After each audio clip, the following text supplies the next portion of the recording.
Hola de nuevo, continuemos esta segunda parte de la historia del pueblo de Israel. Recordemos lo que o lo que vimos en el video anterior. Hicimos que el pueblo de Israel se ubica en lo que hoy en día conocemos como Medio Oriente y tiene implicaciones de las culturas mesopotámica, romana y pues la civilización egipcia. Justo en medio de esos focos de civilizaciones donde se va a ubicar y se va a establecer el pueblo judío como tal. Hablamos en el video anterior del personaje de Abraham, vimos que hay tres cosas que lo identifican, que son el monoteísmo, el hecho de comunicarse con ese Dios que le hace una promesa y el hecho de comenzar un movimiento migratorio hacia la tierra de los cananeos que se ubica en la orilla oriental del mar Mediterráneo. Pasemos entonces al personaje de Isaac. Isaac va a ser el hijo de la promesa que Dios hace a Abraham, el hijo que va a cumplir o que sigue la línea de sucesión de Abraham. De hecho, la herencia que va a recibir no es como tal una tierra o unos bienes, sino esa promesa, la herencia de la promesa de Dios. Y la promesa de Dios son esas tres cosas: que solamente hay un Dios, que van a llegar a la tierra de los cananeos y la van a ocupar. De hecho, el texto bíblico nos dice que con Abraham ya se llega a Oreb, y que es la misma zona donde hoy en día se ubica Jerusalén y donde queda lo que conocemos como la tierra prometida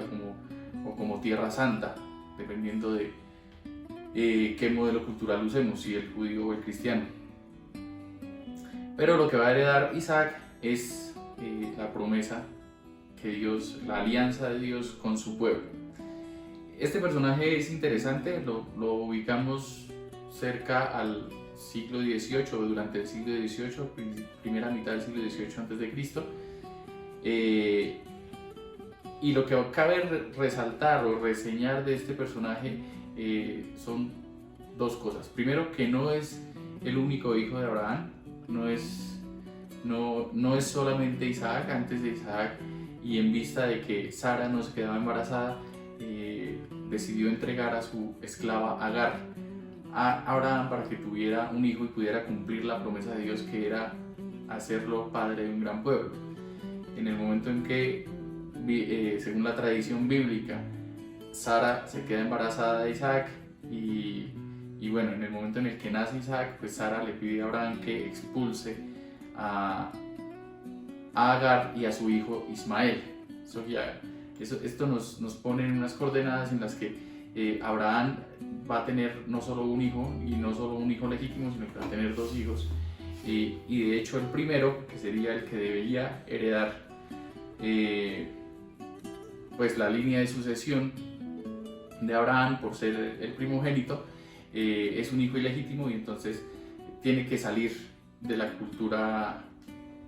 abrahámica. El texto bíblico nos cuenta que Agar y su hijo Ismael son expulsados al desierto. En el siglo VIII después de Cristo, Mahoma va a usar este acontecimiento como un pretexto para decir que la cultura musulmana o la cultura del Islam pertenece directamente o está relacionada directamente con la cultura abrahámica, y que por tanto su religión, el Islam, es la religión original, la religión auténtica, la religión del único Dios. Lo que Mahoma no contempla es que en la misma historia del pueblo judío, esos pueblos del desierto se vuelven a unir a la tradición hebrea o a la tradición judía en el personaje de Moisés, cuando se casa con una mujer que vive en el desierto, hija de un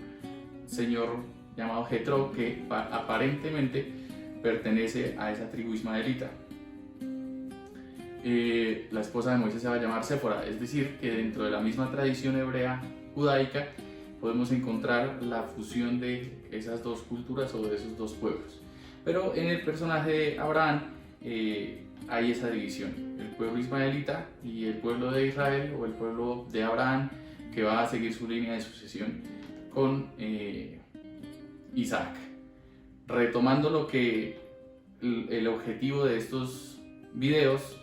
tengo que decir que el personaje de Isaac es muy significativo para la cultura cristiana, porque va a ser la primera figura que va a representar lo que luego se le va a atribuir al personaje de Jesús, al personaje de Cristo. ¿Cómo va a representar esa figura? Pues primero porque es hijo, ya dijimos que no es hijo único, pero sí es el hijo único y legítimo de la promesa que Dios hizo a Abraham, es decir, el hijo propio de Abraham y Sara. Entonces es hijo único y es el heredero de la promesa. Pero así como yo les comentaba en el video anterior, voy ilustrando esta presentación con pinturas, con obras de arte. La obra de arte que vemos aquí es Isaac cargando con la leña para el sacrificio, y esto es lo que va a ser muy representativo en el mundo cristiano, porque así como ahora Isaac cargó la leña para su propio sacrificio, luego Jesús va a cargar la cruz para su propio sacrificio, para su propia muerte. Y esta es la prefiguración, es decir, el pueblo judío, el pueblo de Israel, va a lo largo de su historia acumulando acontecimientos y acumulando figuras de lo que luego va a ser el personaje de Jesucristo. Por eso yo les decía, el mundo judío tiene mucho que ver con la construcción del mundo cristiano, y lo más interesante es ver cómo en el mundo judío ya se están dando unos ciertos signos y unos ciertos símbolos que luego van a definir la vida de Jesús, y pues que hacen pensar, viendo todas las relaciones que hay, que efectivamente Jesús es un personaje que pertenece a esa cultura y que va a consolidar ese imaginario, esa idea de un Salvador y de un Mesías que más adelante el pueblo judío va a acabar diseñando. Entonces, lo interesante, lo más representativo de Isaac es esa primera configuración de este personaje de 18 siglos anteriores, o sea, 1800 años anterior a Jesús, que ya va a representar cosas que, en este caso, un acontecimiento exacto de la vida de Jesús, que es el hecho de que carga con su cruz a cuestas, del mismo modo que Isaac cargó con la leña para su sacrificio. Hay que tener en cuenta que obviamente los judíos estaban haciendo este tipo de relatos, estas historias, muchísimo tiempo antes de que naciera Jesús y de que se pudiera decir, sí, va a venir una persona que va a encarnar exactamente estas cosas, sino que es el propio devenir cultural de este pueblo que luego va a confluir en el personaje de Jesús. Entonces el primer aspecto representativo o importante de la vida de este personaje, el segundo patriarca del pueblo judío, es el hecho de que carga con la leña para su sacrificio, que es el hijo único de la promesa de Dios y que va a ser padre del siguiente patriarca, que es Jacob. Esa es otra historia que vamos a ver en el siguiente video, pero aquí, antes de pasar a esa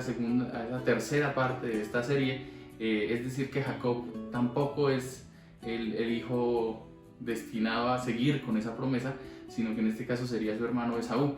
Lo que vamos a ver en el siguiente video es justamente cómo Jacob hereda la promesa de Dios al pueblo, y en detrimento del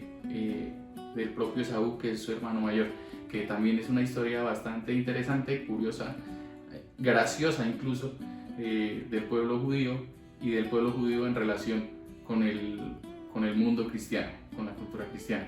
Muchas gracias por su atención y nos vemos en el siguiente video.